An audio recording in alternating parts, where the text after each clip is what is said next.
சரீரத்திலிருந்து விடுபட்ட ஆத்மாக்களுக்கு சில கணக்குகள் இருக்கு. அது பித்ரு உலக கணக்குன்னு சொல்றாங்க. அப்ப அனுபவிச்ச ஆத்மா சரீரத்தை விட்ட நிலையில இருக்கும் போது நீங்க அதை எப்படி பேச முடியும்? இறந்த உடனடியாகவும் பேச முடியாது, 48 நாள்லயும் பேச முடியாது. அதுக்குன்னு ஒரு காலகட்டம் இருக்கு. அப்பா இறந்துட்டாங்க, பேச முடியுமானா பித்ரு உலகத்துல இருந்தா கண்டிப்பா பேச முடியும்.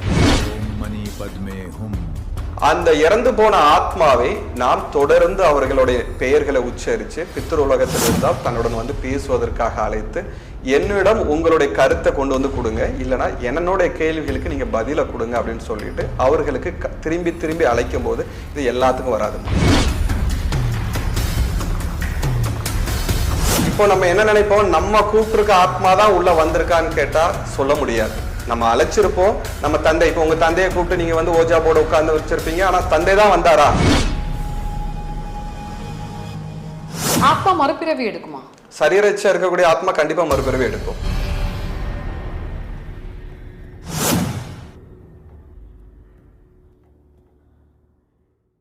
எஸ்வி ஆன்மீகம் நேயர்களுக்கு அன்பார்ந்த வணக்கம். நான் உங்கள் விஜய் டீனா. இந்த நேர்காணல்ல நம்ம கூட சாது பிரகதீஸ்வரர் இருக்காரு. வணக்கம் சார். நமோ நாராயணா. சார், எனக்கு ஃபர்ஸ்ட் கேள்வி எனக்கு என்ன தோணுதுன்னா, ஏன் உங்க பேரு சாது பிரகதீஸ்வரர்? அற்புதமான கேள்விமா. இதுக்கு ஒரே லைன்ல பதில் சொல்ல முடியாது. அதற்குன்ட்டு நம்மளுடைய இந்திய மரபுக்கு பின்னாடி போயிட்டு தான் பதில் சொல்ல முடியும் நான் நினைக்கிறேன்.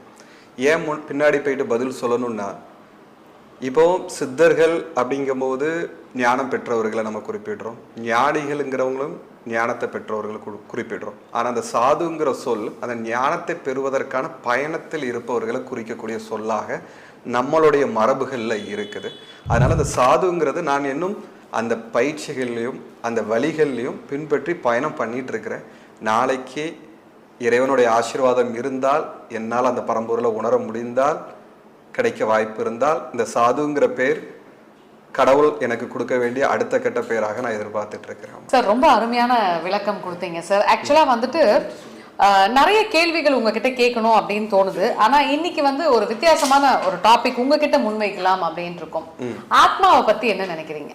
ஆத்மாங்கிறது பற்றி நான் என்ன நினைக்கிறேன்னா, ஆத்மா இல்லைன்னா நீங்களும் இல்லை, நானும் இல்லை. இப்ப நம்ம சரீரம் இருக்கு, நமக்கு தெரியும். உங்களுக்குள்ள ஆத்மான்னு ஒண்ணு இல்லைன்னா உங்களாலையும் இப்போ இருக்க முடியாது, பிணமா மாறிடுவீங்க, நானும் பிணமா மாறிடுவேன். அப்போ ஆத்மாங்கிறது சரீரத்தில் இருக்கக்கூடிய மூலப்பொருளுக்கு பேரு ஆத்மான்னு நம்மளுடைய முன்னோர்கள் பேர் வச்சிருக்கிறாங்கம்மா. ஓகே, அப்போ இறந்த உடனே இந்த ஆத்மா எங்க போகுது? அதாவதுமா, நான் உங்கள்கிட்ட முன்னாடி சொன்ன மாதிரி சரீரத்துக்கு மூலமா இருக்கிறது ஆத்மா. அப்போ சரீரத்தை விடும்போது அது வெளியே போகும்போது அது ஆத்மான்னு தான் நம்மளுடைய முன்னோர்கள் குறிப்பிடுறாங்க.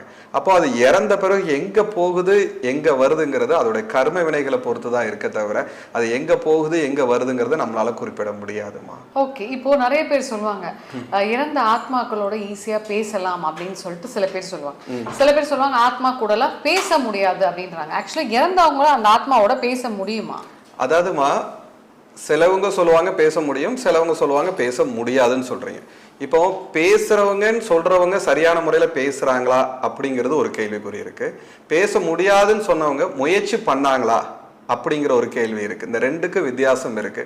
இப்போ ஒரு காலத்துல நம்ம வந்து இப்போ இன்னைக்கு உங்க கையில ஒரு செல்போன் இருக்கு. இந்த செல்போன் வந்து ஒயரும் தேவையில்லை, எதுவும் தேவையில்லை, ஆனா நம்மளால பேச முடியுது.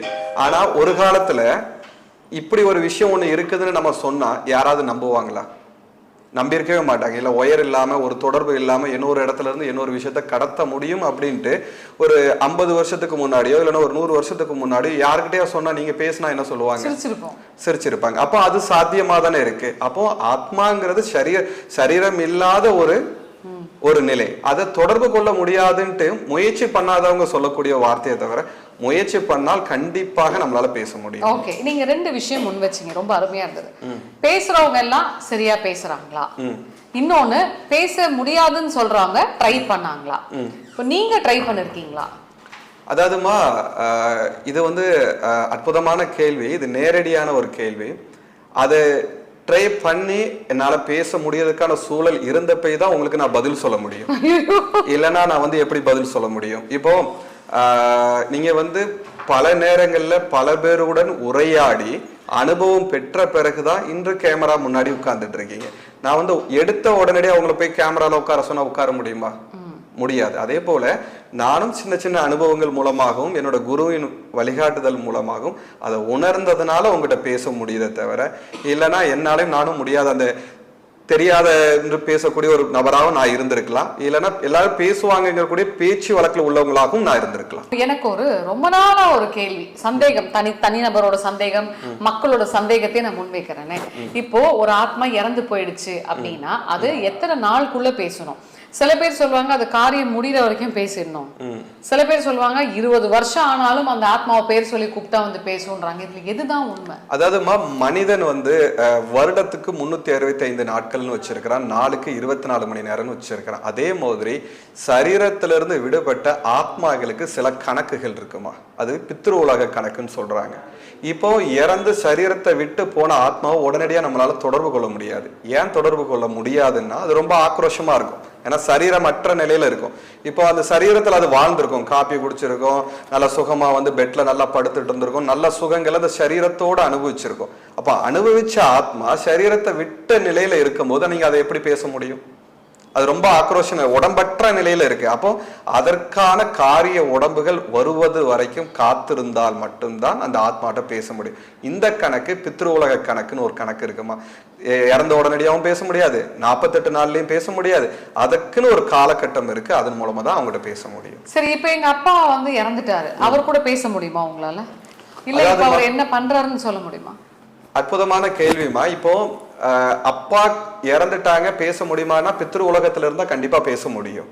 ஆனா அந்த பித்ரு உலகத்துல இருந்தாலும் அந்த ஆத்மா கிட்ட பேசுவதற்கான அனுமதிகள், அதோட நிலைகள் எல்லாம் தெரிந்தால் கண்டிப்பா நம்மளால பேச முடியும். அதெல்லாம் எப்படி தெரிஞ்சுக்கிறது? நம்மளுடைய வழிகாட்டு ஆத்மா மூலமா தெரிஞ்சுக்க முடியும். இன்னைக்கு நிறைய பேர் என்ன சொல்றாங்க, நீங்க வந்து நேரடியா வந்தா நான் உடனடியா ஆவியை உள்ள அழைச்சு பேசுறேன், அந்த மாதிரிலாம் அது விளையாட்டு காரியமோ இல்லைன்னா இன்டர்வியூ நீங்க கேட்குறீங்க, என்ன இவங்க வந்து என்னதான் நினைச்சிருவாங்க, அதுக்காக நான் உள்ளுக்குள்ள அழைச்சு பேசணுங்கிற முயற்சியோ அது எடுக்க முடியாது. அதுக்கு என்ன முறைகள் சார்? கண்டிப்பா இருக்கு, நிறைய முறைகள் இருக்கு. தியான முறைகள் இருக்கு, பயிற்சி முறைகள் இருக்கு, பாதுகாப்பு பண்ண வேண்டிய முறைகள் இருக்கு, நிறைய வழிகள் இருக்கு. இப்ப பாதுகாப்பு அப்படின்ற போது என்னென்ன பண்ணுவீங்க சார்? அதாவதுமா பாதுகாப்புனா இப்போ நம்ம உடம்புக்குள்ள இப்போ ஆவிகளுடன் பேசுவதற்கு பல வழிமுறைகள் இருக்கு. அதாவது ஆத்மாவை அழைத்து நம்மளுடைய கைகள் மூலமாக எழுதக்கூடிய ஆட்டோ ரைட்டிங் முறைகள் ஒன்று இருக்கு. அதே மாதிரி நிறைய படங்கள்லாம் பார்த்துருப்பீங்க, இந்த ஓஜா போர்டுன்ற ஒரு முறைகள் இருக்கு. இந்த 2 முறைகள் எப்படின்னு கேட்டீங்கன்னா, ஆத்மா நம்மளுடைய சரீரத்தை பயன்படுத்தி, நம்மளுடைய சரீரம்னா சரீரம் முழுவதும் இல்லை, சரீரத்தில் இருக்கக்கூடிய ஒரு பாகத்தை பயன்படுத்தி அவர்களிடம் கோரிக்கை வைத்து அவர்களிடம் இருந்து தகவலை பெற்று நம்ம வந்து எழுதக்கூடியதாக இருக்கலாம், இல்லைன்னா ஓஜா போர்டு மூலம் நகர்த்தக்கூடியதா இருக்கலாம். இப்போ நம்ம என்ன நினைப்போம், நம்ம கூப்பிட்டுருக்க ஆத்மா தான் உள்ள வந்திருக்கான்னு கேட்டா சொல்ல முடியாது. நம்ம அழைச்சிருப்போம், நம்ம தந்தை, இப்போ உங்க தந்தையை கூப்பிட்டு நீங்க வந்து ஓஜா போர்டு உட்கார்ந்து வச்சிருப்பீங்க, ஆனா தந்தை தான் வந்தாரா அப்படிங்கிறது தெரியாது. இது ஒரு நிலை. இரண்டாவது ஒரு நிலை இருக்கிறது என்னன்னு கேட்டீங்கன்னா, ஆத்மாவை நமது உடம்புக்குள்ள வர வைத்து பேசக்கூடிய ஒரு நிலை இருக்கு, இரண்டாவது நிலை. மூன்றாவது ஒரு நிலை இருக்கு என்னன்னு கேட்டீங்கன்னா, ஆத்மாவை நம்ம நேரடியா நம்ம புலன்களுக்கு பின்னாடி இருக்க சக்கரங்கள் மூலமாக அதை பார்த்து பேசக்கூடிய இருக்கு. இப்ப நம்ம அந்த உடம்புக்குள்ள வர வைக்கிறதுனாலே அதற்கு சரியான பயிற்சி வேணும். அந்த பயிற்சி மூலமா தான் அந்த ஆத்மாவை நம்ம உடம்புக்குள்ள கொண்டு வர முடியும். எடுத்த உடனடியா தெருவில் போகக்கூடிய ஒரு ஆத்மாவை நீங்க உடம்பு, ஏன்னா அதோட குணம் என்ன, அதோட செயல்பாடு என்ன, எதற்காக சரீரத்தை விட்டு எதை எதிர்பார்த்து அது வெளியே போச்சு, அது என்ன பாவத்தை பண்ணிட்டு போச்சு, என்ன தர்மத்தை பண்ணிட்டு போச்சு. அப்போ அதோட குணம் என் உடம்புக்குள்ள வரும்போது என் உடம்ப பாதிக்காம இருக்கணும்னா நான் அதற்கு தயாரா இருக்கணும், அதற்கான பயிற்சிகளை மேற்கொள்ளணும். சில பேர் சொல்லுவாங்க, நான் வந்து இறந்தவங்க வந்துட்டு நான் ஆத்மா கூட பேசினேன், அது என்கிட்ட பேசிச்சு, இதெல்லாம் எப்படி சார் எடுத்துக்கிறது? அதாவதுமா ஆத்மா என்னிடம் பேசிக்கிச்சு, நான் ஆத்மாவோட பேசினேங்கிற லெவல் வரைக்கும் உண்மைதான். ஆனா அது அவங்ககிட்ட பேசிச்சா பேசலையாங்கிறது எனக்கு தெரியாதுமா, அது நம்ம சொல்ல முடியாது இல்ல. ஏன்னா அது அவங்களுடைய அனுபவம், அவங்களுடைய பயிற்சி, அவங்க என்ன மாதிரி நிலையில போயிருக்காங்கிறத பொறுத்து அது இருக்கு. இப்போ ஆட்டோ ரைட்டிங் அப்படின்னு சொல்றீங்கல்ல சார், அதெல்லாம் வந்து எப்படி, அதை பத்தி எது சொல்ல முடியுமா டீடைலா? ஆட்டோ ரைட்டிங்னா என்னன்னு கேட்டீங்கன்னா, நாம் வந்து விருப்பப்படக்கூடிய இறந்து போன ஆத்மாவை மீண்டும் மீண்டும் அவர்களுடைய பெயரை கூப்பிட்டு, அதுக்கு மந்திரங்கள் அவசியம் இல்லாமல், ஆட்டோ ரைட்டிங்கோ ஓஜா போர்டுக்கோ மந்திரங்கள் அவசியம் கிடையாது. அந்த இறந்து போன ஆத்மாவை நாம் தொடர்ந்து அவர்களுடைய பெயர்களை உச்சரித்து பித்ரு உலகத்தில் இருந்தால் தன்னுடன் வந்து பேசுவதற்காக அழைத்து என்னிடம் உங்களுடைய கருத்தை கொண்டு வந்து கொடுங்க, இல்லைன்னா என்னோட கேள்விகளுக்கு நீங்க பதிலை கொடுங்க அப்படின்னு சொல்லிட்டு அவர்களுக்கு திரும்பி திரும்பி அழைக்கும் போது இது எல்லாத்துக்கும் வராதுமா. இப்போ ஒரு 10,000 பேர் செய்யறாங்கன்னா அதுல ஒருத்தவங்களுக்கு நல்லது கரெக்டா நடக்கலாம். மீதி 999 பேருக்கு என்னன்னு கேட்டு 9,999 பேருக்கு என்னன்னு கேட்டீங்கன்னா இவர்களே கற்பனை பண்ணி பேசுவதாக நினைத்து பயணம் பண்றவங்க தான் அதிகமா இருப்பாங்க. அப்போ சரியான முறையில அவங்களை அழைக்கும் போது நம்ம உடம்புக்குள்ள அவங்க வர்ற அளவுக்கு நம்மளுடைய பக்குவம் இருக்கணும். அது சரியான முறையில வரும்போது நம்ம எழுத ஆரம்பித்தா அவங்க எழுதுவாங்க. ஆனா இதுல நம்ம இந்திய மரபுல என்னன்னு கேட்டீங்கன்னா பாதுகாப்புன்னு இருக்கு. நம்மளுக்குன்னு வழிகாட்டக்கூடிய ஆத்மாவை கொண்டு நம்மளை பாதுகாத்து சரியான இது கெட்ட ஆத்மா இந்த ஆத்மா தான் என்னோட உடம்புக்குள்ள வந்து பேசணும் அப்படிங்கிற நிலவு வரைக்கும் நம்ம இந்திய பாரம்பரியல இருக்குமா. மற்ற எங்கேயும் அப்படி இருந்த மாதிரி இல்லை. இப்போ ஒரு ஆத்மா இறந்ததுக்கு அப்புறம் அதுக்கான அந்த 1 மாச திதி எல்லாம் கொடுப்பாங்க. சில பேர் அமாவாசைக்கு போய் 3 மாசம் கழிச்சு அரிசி எல்லாம் கொடுப்பாங்க. இதெல்லாம் ஏன் பண்றோம்? அதாவதுமா இப்போ நமக்கு உடம்பு இருக்கு. இந்த உடம்பு இருக்கும்போது நம்மளுக்கு சௌரியமா இந்த உடம்புக்குள்ள இருக்கிறதுனால பசி தாகம் எல்லாமே இந்த உடம்பு மூலமாக நம்ம புலன்கள் நம்மளுடைய தகவலை நம்மளுக்கு தெரியப்படுத்திக்கிட்டே இருக்கு. அப்போ சரீரம் இல்லாத நிலையில ஆத்மா இருக்கும்போது அதுக்கு உடம்பு இல்லை, புலன்கள் எதுவுமே இல்லை. அப்போ அதுக்கு காரண உடம்புன்னு இருக்கும். காரண உடம்புனா எப்படின்னு கேட்டீங்கன்னா அதுக்கு விளக்கங்கள் கொடுக்க முடியாது வார்த்தைகளை. ஏன்னா எனக்கு அதை நம்ம உணரக்கூடிய ஒரு விஷயம். உதாரணத்துக்கு நீங்க கனவுல இருக்கிறீங்க. கனவுல இருக்கும்போது ஏதோ ஒரு புலி உங்களை வேகமா துரத்துதான் நீங்க ஓடுறீங்க. ஆனா உங்களுடைய புலன்கள் நீங்க தூங்கிட்டு தான் இருக்கிறீங்க. ஆனா அங்க ஏதோ ஒரு உடம்பு உங்களை எதை துரத்துதுன்னு ஒரு கேள்வி இருக்கு. ஏன்னா உங்க உடம்பு படுத்துதான் இருக்கு. ஆனா அங்க உள்ளுக்குள்ள நீங்க ஓடிட்டு இருக்கிறீங்க. ஒரு புலியை துரத்தும் போது ஓடுறீங்க. அப்ப அது காரண உடம்புன்னு சொல்லுவாங்க. அப்ப அந்த காரண உடம்பு சரியான முறையில வருவதற்கு அந்த ஆத்மா புரிந்து கொள்வதற்கு சில காலங்கள் ஆகும். அந்த காலத்துக்காகத்தான் நம்மளுடைய முன்னோர்கள் அதற்கான தேவையான உணவுகள் வைக்கணும், காகத்துக்கு படைக்கணும், இப்படி சில சடங்குகள் பல சமூகத்துக்குள்ள இருக்கு. இது வந்து ஒரு சடங்கு முறைகள் மட்டும் இந்த முறை தான் பண்ணா சரிங்கிறது கிடையாது. நம்ம இந்தியாவில பல மாநிலங்களும் பல முறைகள்ல சடங்கு இருக்குமா. ஆத்மா மறுபிறவி எடுக்குமா? சரீரச்சா இருக்கக்கூடிய ஆத்மா கண்டிப்பா மறுபிறவி எடுக்கும். எடுத்து அது யார்கிட்ட போய் பிறக்கும்? இப்போ உதாரணத்துக்கு ஒருத்தவங்க இறக்குறாங்கன்னு வைங்களேன், அவங்க மறுபிறவி எடுத்து அந்த பர்டிகுலர் குடும்பத்துக்குள்ளேயே வருவாங்களா இல்ல புதுசா வேற எங்கேயாவது போவாங்களா? அதாவதுமா இதை தீர்மானம் பண்றது நம்ம கிடையாதுமா. இது நம்ம கையில இல்ல.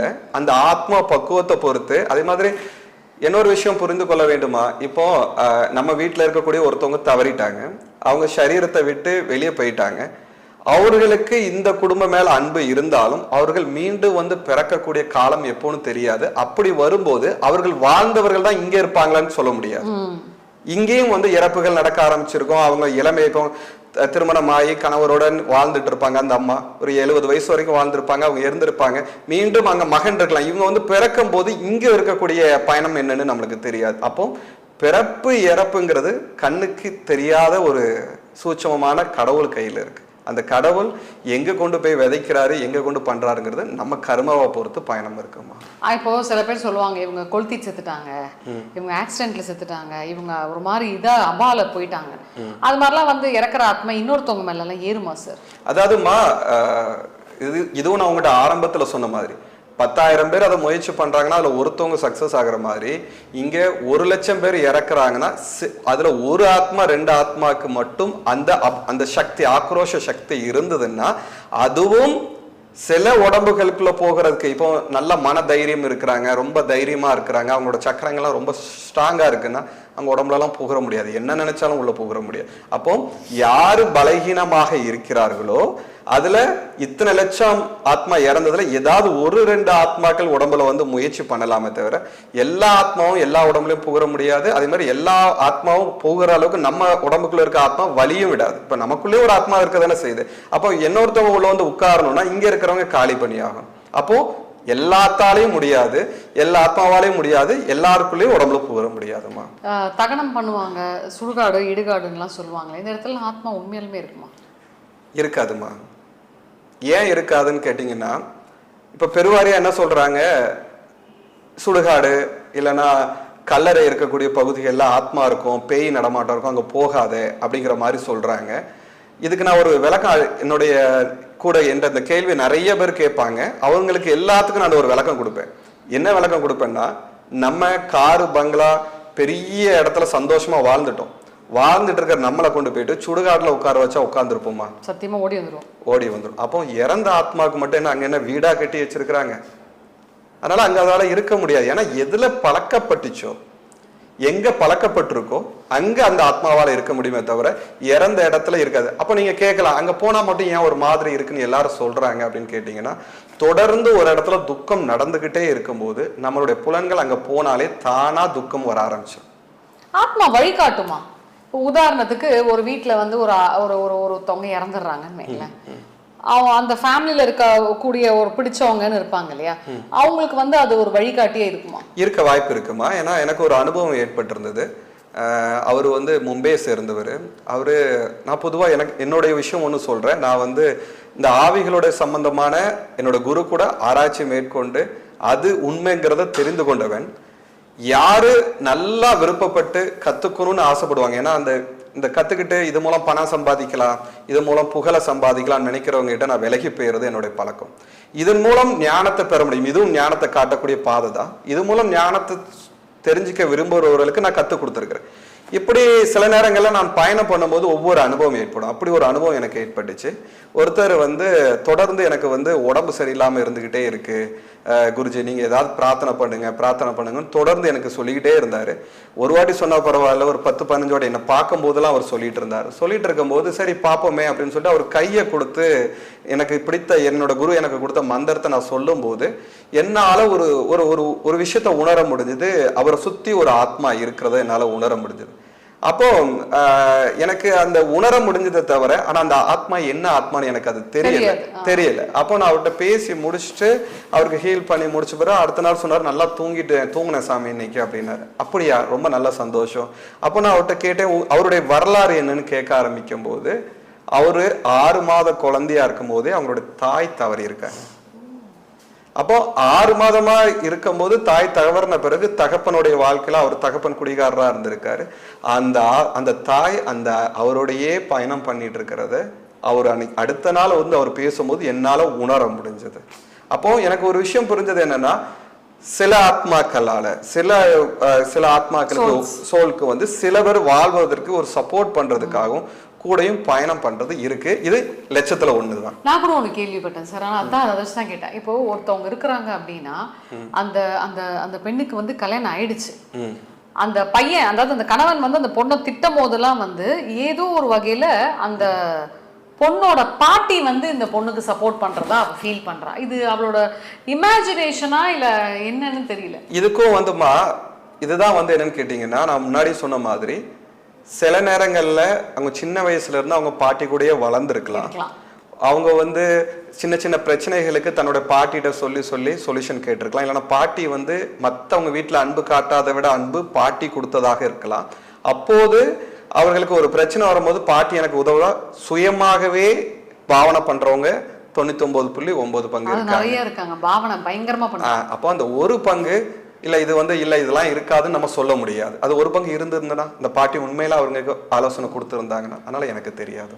ஸோ நிறைய விஷயங்கள் ஆத்மாவை பத்தி ரொம்ப அழகா அற்புதமா சொன்னாருங்க. மிக்க மகிழ்ச்சி. நமோ நாராயணா.